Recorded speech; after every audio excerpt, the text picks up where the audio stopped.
But same difference. Same difference. Let me ask you this. This is the one that kills me because this is the guy I love to be.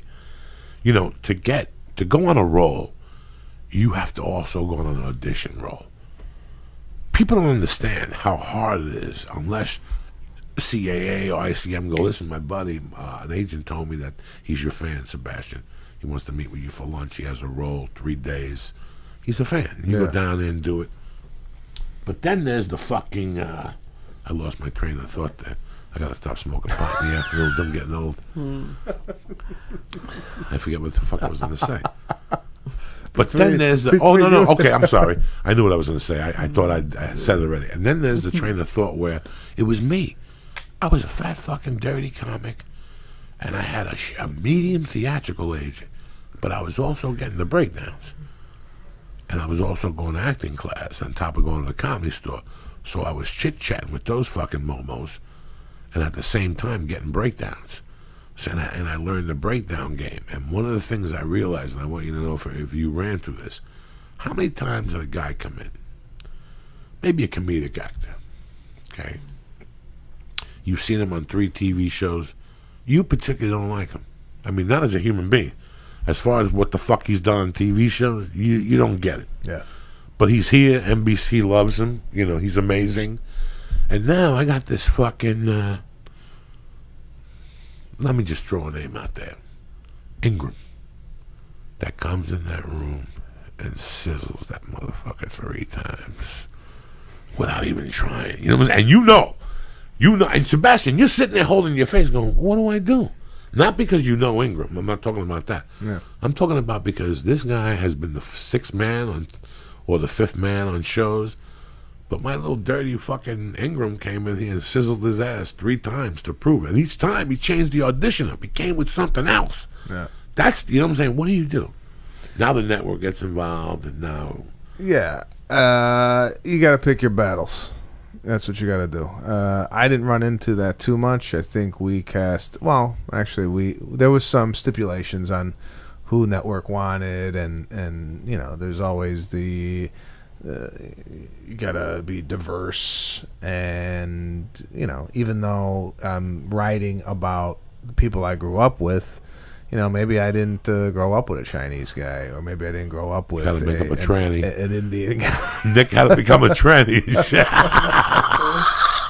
We want diversity. Yeah, so diversity was a big thing. Wasn't there a transsexual in your neighborhood, Sebastian, growing up? And you're like, listen, let me tell you something, right? Yeah. So yeah, but I mean, I always were looking for the funny. I mean, to me, the funny was was it. But sometimes you gotta, you know, tiptoe around things. Last night, a show got tortured online. I don't know if it, and it's like, I don't watch TV, but a TV show now, like a network TV show, is a hard sell. I think it's an antiquated thing. It really is. You ever read like what the networks bought? Oh yeah, well, you ever like when you just no, not even seeing it. To read it is the best. When you go to Backpage or one of those industry things, and you open it up and it says films in pre-production, and then it'll say TV shows in pre-production. Then it'll say pilots bought. You gotta scram. That's when you put your glasses on, you throw in a nicotine gum and get a cup of coffee, because get ready to laugh. And it's, you read it, Sebastian, and right away you think of the 3 shows. A gay man moves to New York to find themselves and moves in with a girl, and they become lovers. You know, I don't know if that happened before, but it's just like, as you're reading the, what is that called? That first 2 lines, the log line. The log line. You're like, what the fuck? A divorced woman, a divorced man meet at a laundromat, and now they have to raise their 6 children. Isn't that the fucking Brady Bunch? You know, you just keep scrolling, and it's, once they run out of that show, then they start mixing and matching. Then they start mixing and matching again. You know, it's like films when they get the hot black guy and they put him up with the hot white guy.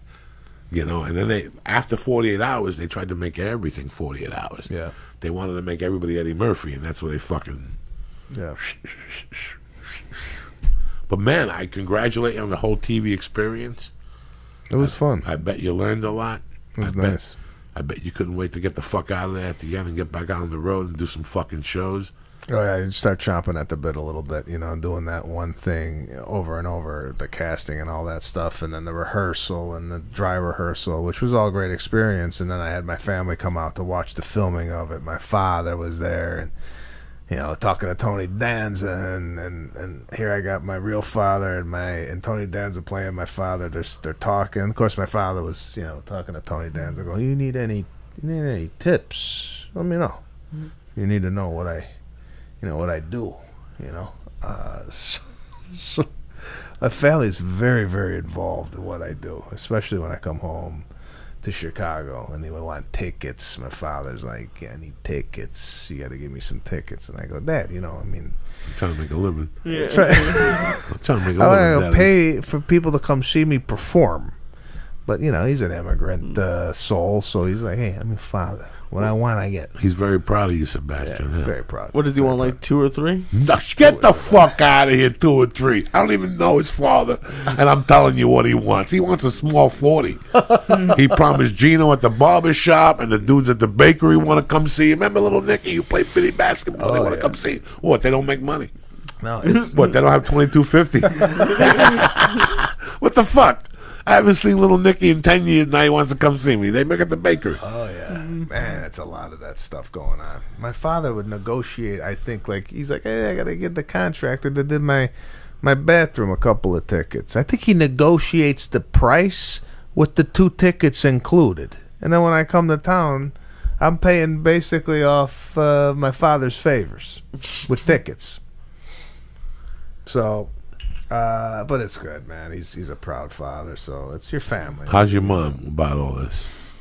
My mom is she lives out here, so with my sisters living out here too. So at least I got some family here, and she's great. I mean, she thinks every show's like the Emmys.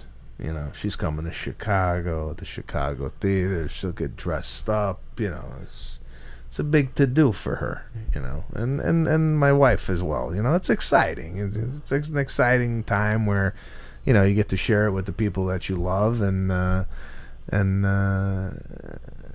it's good. It's good. I can't complain. Knowing my wife is in the audience drives me fucking crazy. No? Oh, you come on. No, it drives me crazy. Why? Sebastian, it drives me crazy. I don't know.